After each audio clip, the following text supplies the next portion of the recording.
Et si vous pouviez mieux comprendre les motivations de votre ado pour l'aider à révéler ses talents? Parentalité et adolescence. Parentalité et adolescence. Bonjour et bienvenue sur Parentalité et Adolescence, le podcast qui vous donne des outils et des clés dont vous avez besoin grâce à des interviews d'experts sur divers sujets autour de l'adolescence. L'adolescence n'est pas obligée d'être synonyme de chaos, alors soyez joie, il y a des solutions. Avant de commencer, si vous n'êtes pas abonné à la chaîne YouTube, n'hésitez pas à le faire dès maintenant pour ne pas manquer les prochains épisodes. Je vous propose une interview de Marina Barrault, fondatrice et directrice générale de l'association TADAM. Dans cet épisode, Marina va nous expliquer concrètement comment accompagner son ado sur la voie de l'orientation. J'espère que cet épisode vous plaira. Bonjour Marina. Bonjour Sarah. Alors pour commencer, pourriez-vous vous présenter s'il vous plaît? Bien sûr, donc je suis la fondatrice et la directrice générale de TADAM, que j'ai créée après un parcours de dirigeante en entreprise, une formation de coaching.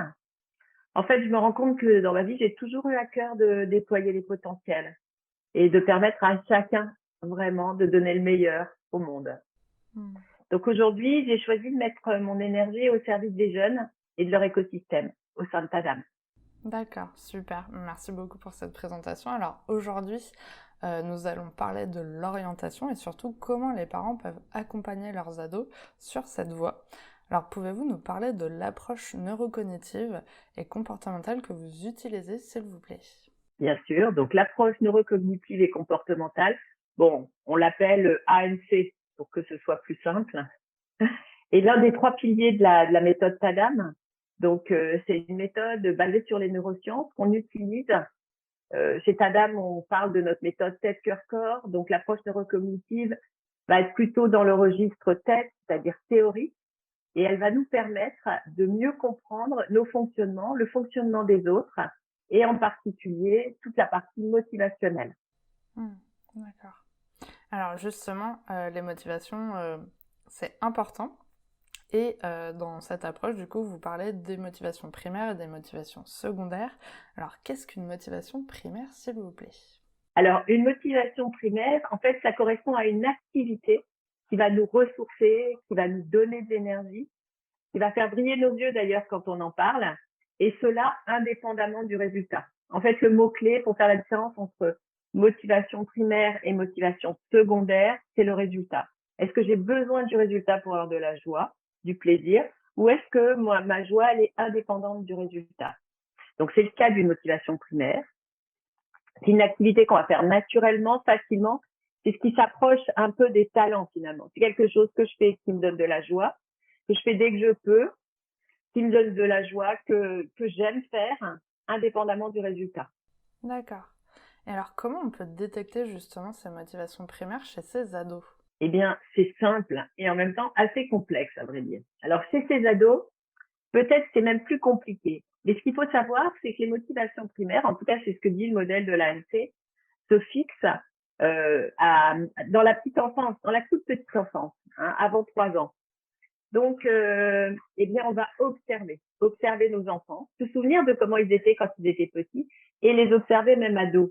Et c'est vrai que ados, il y a des comportements qui sont un peu liés au groupe, alors que petit, moi, je me souviens de ma fille quand elle était toute petite, hein, vraiment, elle avait moins de 6 mois, et on était allé chez des amis et elle s'est passionnée à regarder un petit qui était dans cette famille et qui jouait au Playmobil. Et elle l'a observé pendant un petit moment. D'ailleurs, moi, j'étais très surprise. Je me disais, mais elle fait rien. Et elle ne faisait que observer. Donc, effectivement, elle a une des motivations, on en parlera sans doute tout à l'heure, qui s'appelle le philosophe et qui a cette capacité d'observation, d'écoute, de prise de recul. Donc, c'est en observant ces enfants que l'on va voir les motivations. Et je dirais même en amont, peut-être c'est de se regarder soi et puis d'abord de savoir soi, finalement, quelles sont nos motivations. Parce qu'on a l'impression que ce qu'on aime, bah, tout le monde aime ça. Ce qu'on n'aime pas, personne n'aime. Et en fait, c'est ça la force de l'ANC. C'est vraiment de parler de ces différences de motivation et du fait que la plupart du temps, nos enfants ont des motivations très différentes des nôtres. Ce qui va faire que quand on va comprendre ça, finalement, on va avoir une meilleure qualité relationnelle avec nos enfants, avec le monde en général. Hmm. Du coup, vous disiez tout à l'heure que justement les motivations primaires, ça venait dans la petite enfance. Est-ce que c'est possible qu'une motivation primaire, euh, quelque chose qu'on aimait enfant, d'un coup on ne l'aime plus ado et du coup ça fonctionne plus pour la suite? Alors, le modèle dit que une motivation primaire, elle existe plutôt avant 3 ans et elle va exister toute la vie. En D'accord. revanche, elle va s'exprimer de façon différente. Et par exemple, il y a une des motivations qui s'appelle l'animateur, qui aime le mouvement, la créativité. Et ben le petit qui a de l'animateur, il bouge tout le temps. Donc on parle parfois d'hyperactivité, mais c'est juste une motivation primaire de j'ai besoin de mouvement et ça me donne de la joie et de l'énergie de faire ce mouvement. Et puis ben peut-être que plus je vais grandir, plus je vais avoir des activités autour de la créativité, mais j'aimerais tout le temps bouger. Par exemple, je vais aimer voyager, qui est une façon de bouger. Donc, on dit que, enfin, le modèle, en tout cas, pour les motivations primaires, on va voir tout à l'heure, je pense qu'on va en parler, on a entre 2 et 4 motivations primaires parmi les 8 qui existent et qui ont été répertoriées dans cette méthode. Et on les a toute notre vie. Parfois, elles peuvent être mises complètement en stand-by. On peut ne pas les utiliser. C'est dommage. C'est comme des guirlandes de Noël, on peut les rallumer quand on veut. Je pourrais vous Génial. donner des tas d'exemples, à un moment donné, C'est le cas super. présent. Du coup, maintenant, est-ce qu'on pourrait parler des motivations secondaires? Quelle est la différence? Qu'est-ce que c'est ces fameuses motivations secondaires? Alors, une motivation secondaire, c'est très simple. C'est quelque chose qu'on va faire pour son résultat. Donc, je dois préparer mon contrôle d'histoire géo. Il faut que je bosse. En revanche, j'aime pas ça, l'histoire géo. Je le fais pour le résultat. Alors que si je suis fan d'histoire géo, que j'ai un contrôle que j'en ai pas, je m'en fiche, j'adore. Et alors que le résultat il soit bon, pas bon, je vais continuer à aimer et je vais continuer à reproduire. La motivation secondaire, elle a ce titre particulier qu'elle est soumise au résultat et donc on va pas avoir le même ressenti que le résultat soit positif ou qu'il soit négatif. Je dois faire ce contrôle d'histoire géo et j'ai un mauvais résultat. Bah, je vais être frustrée. Si j'ai un bon résultat, je vais être satisfait. Alors que, je le répète, une motivation primaire, quel que soit le résultat, je vais avoir du plaisir à faire cette activité. C'est vrai dans les sports de haut niveau, dans le sport tout court, dans les compétitions, dans toutes les activités. D'accord. Ouais, c'est hyper intéressant. Du coup, tout à l'heure, vous avez effectivement parlé d'une ou deux personnalités. Du coup, les motivations primaires, elles peuvent être classées dans une typologie de 8 personnalités. Quels sont ces 8 types de personnalités, s'il vous plaît? Bon, je vais vous les décrire rapidement, mais évidemment, ça pourrait être beaucoup plus complexe, mais je vais le faire de façon simple pour que tout le monde puisse se repérer. Avec ce qu'on appelle les invariants, c'est-à-dire le mot-clé qui pourrait résumer cette motivation. Donc, l'approche neurocognitive parle de 8 types de motivation. Et à chaque fois, il y a un nom qui lui a été donné. Il ne faut pas en tirer des conclusions. C'est pas parce qu'on a du philosophe qu'on aime la philosophie, par exemple. Mais en tout cas, il y a un nom qui a été donné plutôt que 1, 2, 3, 4, 5, 6, 7. Donc, la première motivation qu'on décrit, c'est donc le philosophe.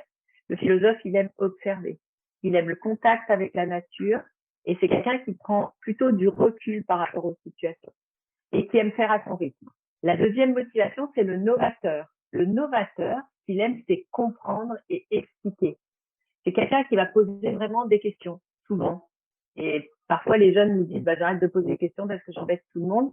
Mais là encore, ne l'oubliez pas, c'est une motivation qui va permettre aux jeunes, ou aux moins jeunes, d'avoir de la joie et du plaisir. Je me souviens d'une jeune fille qui me disait, un jour, j'ai demandé à ma maman pourquoi est-ce que le transistor fait de la musique. Elle m'a dit, c'est comme ça.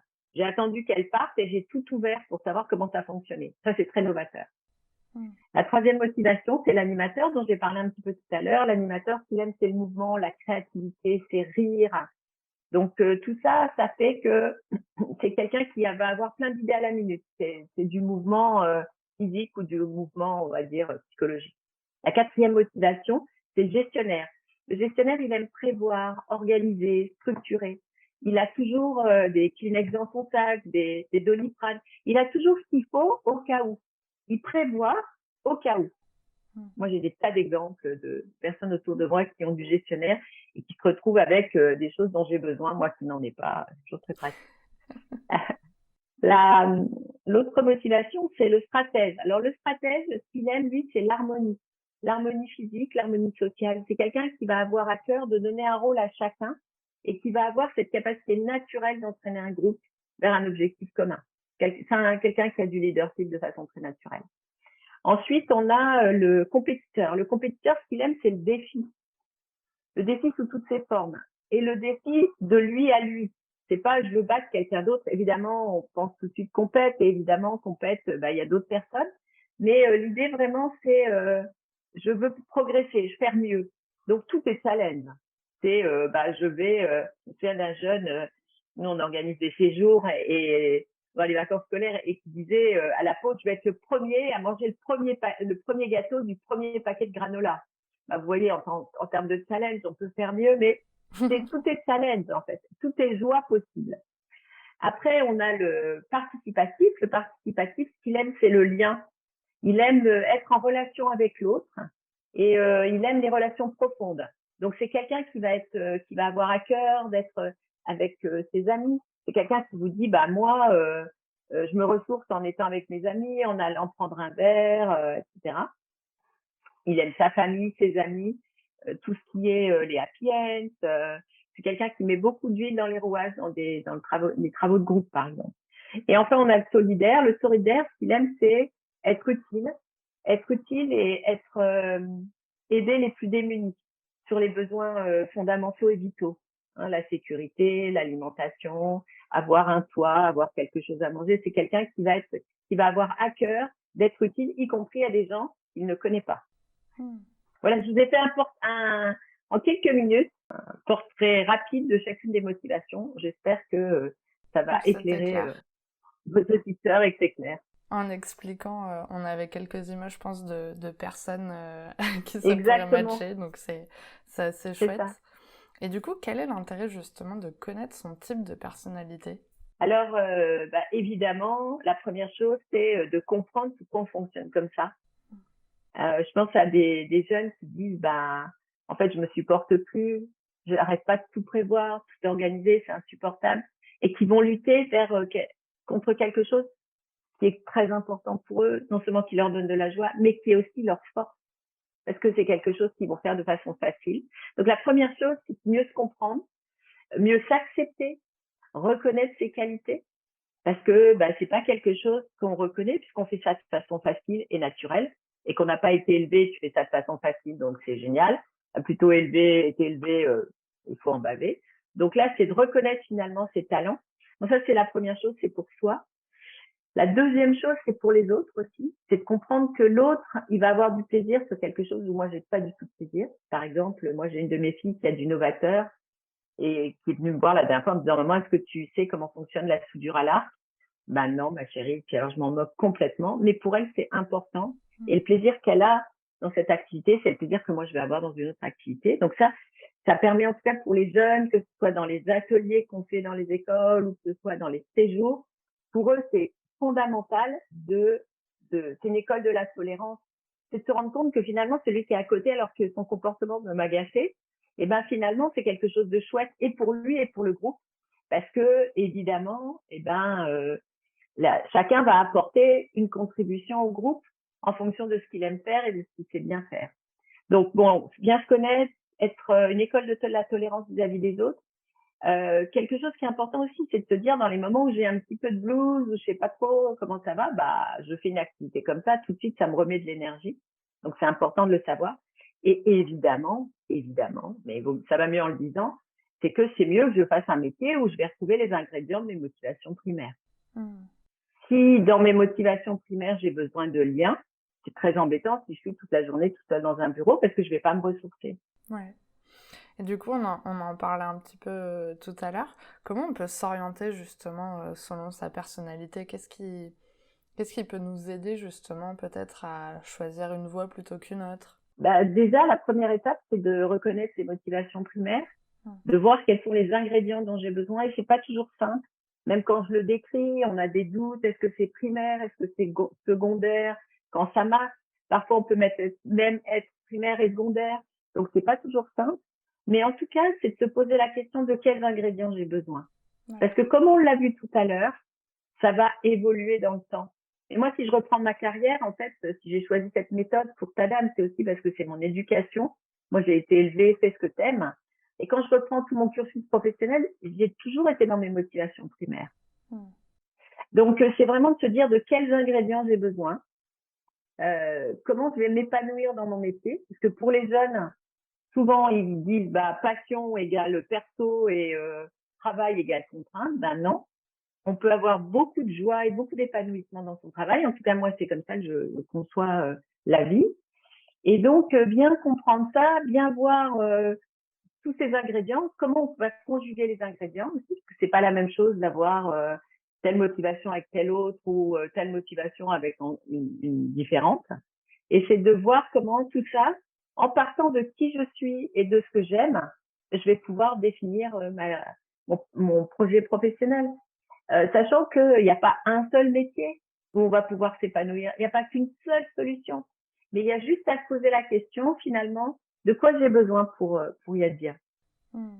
Est-ce que c'est clair? C'est très très clair et en plus je pense que ce qui est intéressant c'est peut-être pas de choisir un métier mais plutôt un univers qui nous plaît et parce que maintenant on voit bien qu'il y a plein de métiers qui n'existent pas encore, il y a plein de Mais nouveaux exactement. métiers et du coup choisir un métier en particulier c'est quand même assez réducteur je pense et puis peut-être pas très juste alors que si on choisit un univers qui nous plaît ben à l'intérieur on va forcément trouver quelque chose qui fonctionnera pour nous je pense. Oui, alors après, tout dépend de ce qu'on appelle l'univers, mais je me souviens d'une jeune fille qui disait après un séjour, moi maintenant, plutôt que de faire quincaillerie et de me dire ça je prends, ça je prends, ça je prends pas, je pars de qui je suis et je me dis avec ça, qu'est-ce que je vais apporter au monde? Et en fait, effectivement, après ça va définir des univers et souvent les parents me disent mais elle hésite entre, je sais pas si c'est n'importe quoi, hein, mais tatoueuse et médecin. Bah oui, il y a des points communs. Bah oui, donc c'est ces points communs qu'il faut trouver. Et on parle beaucoup aussi de jeunes qui sont slasheurs mais ça existait déjà avant, enfin ça a toujours été, où des gens dans leur vie professionnelle, ils avaient une activité, et dans leur vie perso, ils avaient une activité associative, ou ils avaient une toute autre activité, et ils aimaient les deux. Bah oui, parce qu'il y a des points communs, puis juste peut-être ça a fait référence à deux motivations différentes, et voilà. Mais bien se connaître, hein, comme d'habitude. Vraiment, le socle, c'est bien se connaître et prendre confiance en soi. Ça, c'est vraiment notre mission, parce que on s'est rendu compte que les jeunes, on leur demandait de choisir, mais sur aucune base. Donc, ils partaient avec des éléments qui étaient des préjugés, des choses qu'ils connaissaient. Quand ils partent d'eux-mêmes, ils sont beaucoup plus intelligents et ils font preuve de beaucoup plus de discernement, je dirais, parce qu'ils ont des éléments, tout simplement. Hmm. Est-ce que vous avez, je sais pas, peut-être j'ai envie de dire votre plus beau souvenir ou un de vos plus beaux souvenirs, peut-être d'un jeune qui a trouvé sa voie ou de quelqu'un que vous avez pu aider? Ah j'en ai des centaines. Alors, je vais prendre le premier qui me vient, qui est assez ancien d'ailleurs.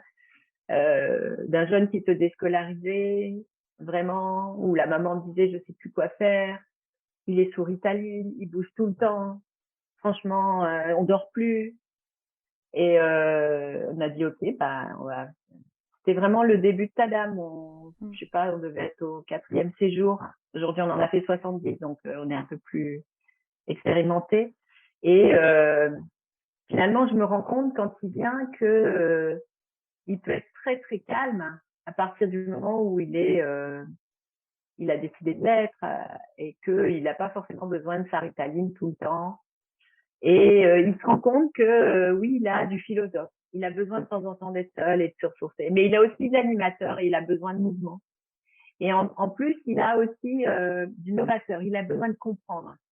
Et ce jeune garçon qui aujourd'hui, alors à l'époque, donc il doit avoir aujourd'hui une vingtaine d'années, à l'époque il en avait 14, se rend compte que finalement, il est capable de faire plein de choses et qu'il est accueilli dans ce groupe dans lequel il est en séjour et ça va changer sa vie. Et si je parle de lui, c'est parce que d'abord sa maman m'a appelé en me disant ça y est, je commence à redormir, il repart à l'école, on a trouvé un collège où il va pouvoir être bien. Et que je l'ai revu quelques mois plus tard et il m'a dit tu sais Marina, je voulais juste te dire que sans vous je ne serais sans doute pas là aujourd'hui. Et même si c'est pas vrai, je crois que ce qu'il voulait me faire comprendre que ça avait été vraiment quelque chose qui l'avait beaucoup aidé. Et voilà, et moi c'est cet espoir là que je veux donner à chacun, à chacune, parce que il y a toujours de l'espoir. C'est un très beau souvenir en tout cas, je trouve. Oui, puis c'est un souvenir, c'était un de nos premiers séjours. Je me souviens quand il est arrivé, les parents étaient vraiment désespérés. Ça avait créé des problèmes dans la famille. Voilà, je me dis on peut toujours faire quelque chose. C'est ça mon message. Alors ça tombe bien parce que justement on arrive à la question pour les auditeurs, donc c'est la question que je pose à tous les invités du podcast. Avez-vous un message à transmettre aux personnes qui nous écoutent aujourd'hui? C'est mon message de tous les jours, c'est oser être vous, être pleinement et authentiquement vous, que ce soit pour vous, pour les autres, pour le monde. C'est ça dont on a besoin. Donc, rapprochez-vous de vos motivations primaires. Allez vers ce qui vraiment vous fait kiffer, entre guillemets, et vous verrez, le monde tournera mieux. Et c'est aussi ce modèle-là que vous pouvez offrir à vos enfants et dont nos enfants ont besoin. C'est un très beau message. En tout cas, merci beaucoup d'avoir accepté mon invitation sur le podcast et j'espère que ça pourra aider les parents qui en ont besoin. J'espère aussi. Merci beaucoup, Sarah, en tout cas. C'est un plaisir. Merci d'avoir regardé la vidéo jusqu'au bout, j'espère qu'elle vous a plu. N'hésitez pas à la partager autour de vous et on se retrouve la semaine prochaine pour un nouvel épisode. À bientôt!